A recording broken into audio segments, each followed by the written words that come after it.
And the game that I want to tell you most about, I'm so excited because I get to see the beta version next week. The alpha version was already very cool. It's called Mindlight, and it's a neurofeedback game for anxious kids. And the basic idea is you take evidence-based strategies that we already have out there, okay, that we know can work for anxious kids, and apply them in a game context, okay?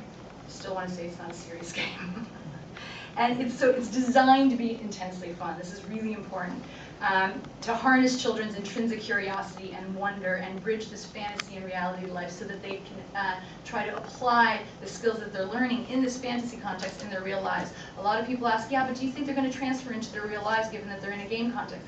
If you hang out with 7-year-olds, 8-year-olds, 9-year-olds, they got teddy bears that are their best friend, that go with them, that make them feel stronger in all sorts of other contexts. Their line between fantasy and reality is not as distinct as ours might be.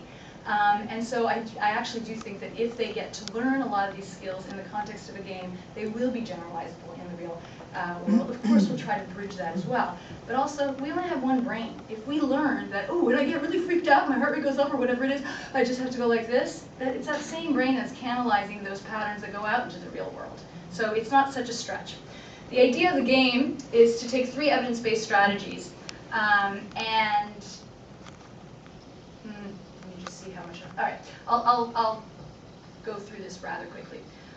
We know that anxious and depressed kids and adults have an attentional bias towards potential threats. Okay, as I started at the talk right at the beginning, these kids tend to see threat everywhere, even when there aren't threatening contexts, even when the context is banal. Okay, and that helps them avoid, and that also distracts them from getting to the goals that they want because they are constantly attending to potential threats in their environment, okay? You can measure that bias, we know we can measure it, and you can, with this task, I'll show you the task. This is the task. It's called the .probe task. Catchy. How many of you know the .probe task? Oh God, okay. It's a terrible task. Okay, so you go at a computer screen, you got a fixation mark that comes up. You then see 2 faces, one on either side. One is a threatening face, obviously the left one, one's a neutral face. Then that disappears, and you see a probe. And you're supposed to click the button on the left or right. If the probe comes on the left, you click the left button. If it goes on the right, you click the right button. What anxious people do is that they have a much faster response rate to the probe that comes behind the threatening cue. They are really quick to react to it. They're over quick, and much less quick to react to the neutral one. So in other words, their attentional system, their cognitive and attentional system, is biased towards threat. What you do in this great attention bias modification process, which has 2 meta-analyses that have shown how effective it is that, get this, you do the exact same task, but now you put the probe always behind the neutral stimuli.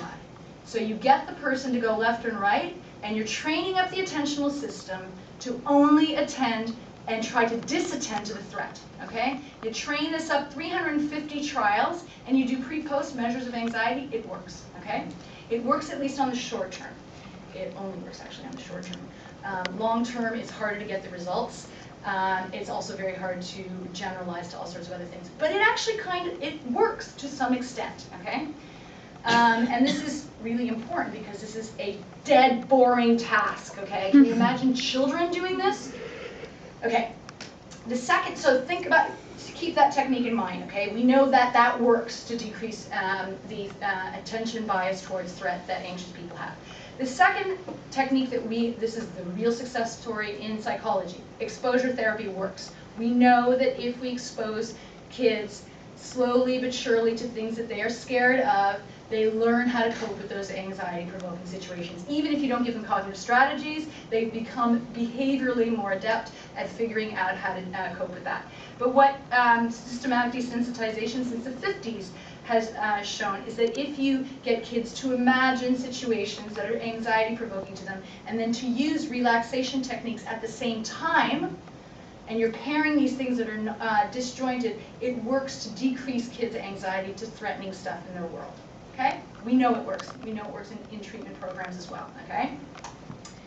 And then the third mechanism that we know works to teach kids how to meditate, be more relaxed, is EEG feedback. Okay, so this is neurofeedback. You put a sensor on the kid's head. More alpha waves, don't bother. Doesn't matter what alpha waves are versus beta waves, but just trust me, more alpha waves signal that you are relaxed, chilled, meditative, and less so, you're not so, okay? And so what neurofeedback does is it gets kids to look at these waves and somehow get them to lower them into the alpha wave level, okay? That's neurofeedback. Oh my God. You have no idea how boring these things are. I've tried them, okay? You're watching waves going by and going, okay, I can learn how to create. But it works if you can get people to do it. It actually works to make people less anxious, and it works to train them up to, in threatening contexts, relax. It works. It's just that it's so bloody boring and nobody's motivated to do it. So, and the effects are short term because people don't want to practice it. So you know where I'm going with this, right? Those are the three mechanisms that we want to put together into the game of mind-like. Or that is not what we want to, we have already. So the fun part, obviously, plus exposure techniques, plus attention bias modification, and the neurofeedback is what mind-light is. We take a one-channel EEG hairnet, that's this thing, really, really cheap, 70 bucks. Oh, really cheap for EEG anyway. They put them on their heads. This thing feeds into, the data from this thing feeds directly into the game. So you can hands-free play the game, and it changes what's going on in the game. It's so cool. So I'll give you an example, okay? So the game mechanic feeds back into what you're actually feeling and thinking, which gets fed into that little contraption, gets into the game, and it changes the gameplay. So let me give you an example. This is the mind-light. It looks a little different now. This was the art at the beginning. But this is the idea. The kid's in a haunted house. He's going there. He's put the helmet on. The helmet says, I'm going to teach you to be cool and okay and shed your mind light in places that you're scared and feel better, okay? And so they go through all these scary contexts in the game with scary music, etc. And they have this little helmety thing. And they're taught that if you relax, and they're taught the relaxation techniques at the beginning, the more you relax, the bigger your mind light grows. And when you use your mind light and your light grows, the things that are really scary become banal. You realize that actually the things that you've been scared about are not as scary. And you have these contexts happen over and over again. You can also be in a really relaxed state with your mind light going really, really big with a big bubble, and cats come out, like that cat, jump on you. So it immediately gets dark because you lose your relaxation, and then you have to bring it back up. So you have that constant experience of becoming less focused and mindful and meditative, and having to regain that. And that practice, that constant practice, is really what I think is going to help kids most. So that's the one way we're going to put it. Or the attention bias modification mechanic. I don't know if you can see this really well, but there's a bunch of puzzles in the game where they will see things like different busts, and there are 3 of them that will be very threatening and 1 that will be very positive. And they have to, as quickly as possible, go to the positive one. So we're just training their attentional system to look at the relevant positive stuff in the world, not just the negative stuff. And we do this over and over and over in harder and harder puzzles. Again, you're just training up an attentional system in a emotional context. That's just the last picture of my kid, I promise. So these are the 4 things that we think are going to be the most effective in terms of the game. Relaxation in the face of fearful stimuli, attention bias modification, neurofeedback. And what's really cool about this neurofeedback thing is it's like Star Wars. If you put this thing on the head, we try to tell kids in cognitive behavioral therapy, just change the way you think and the world out there will look different. It's BS. No kid believes that, and for good reason. Because it's really hard to change the way you think, and you don't believe that the world around you is going to change if you do that. But if you have this thing, and you're playing in a context that you're really engaged in, and this thing, that's all you're doing, there's no mouse clicking, is changing what's happening in there. I think that metaphor itself is going to be strong enough that it might generalize. I don't know, but I think.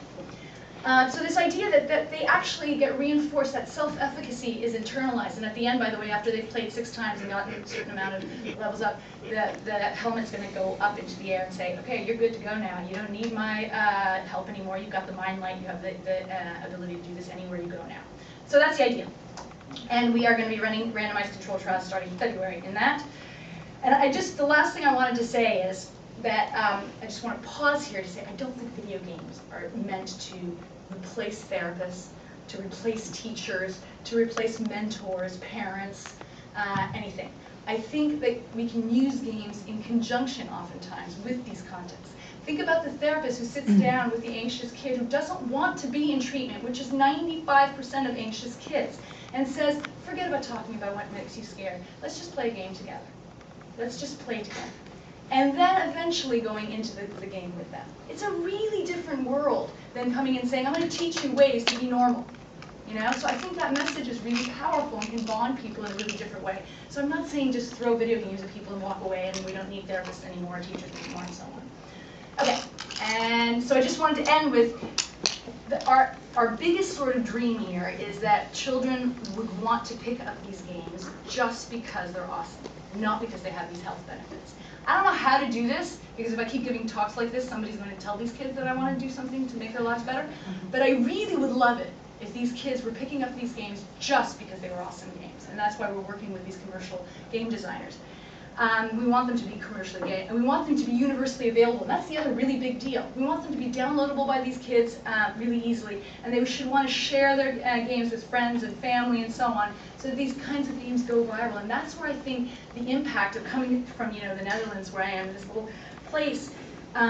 You know, I try to go into the schools and I do these talks and whatever it is, but I think with these games, it has the potential actually to make an even bigger impact, because these kids themselves, if they're sharing it with each other and are excited about what they're learning, we can make a bigger impact than we ever thought we could. At least that's what I think. Thank you.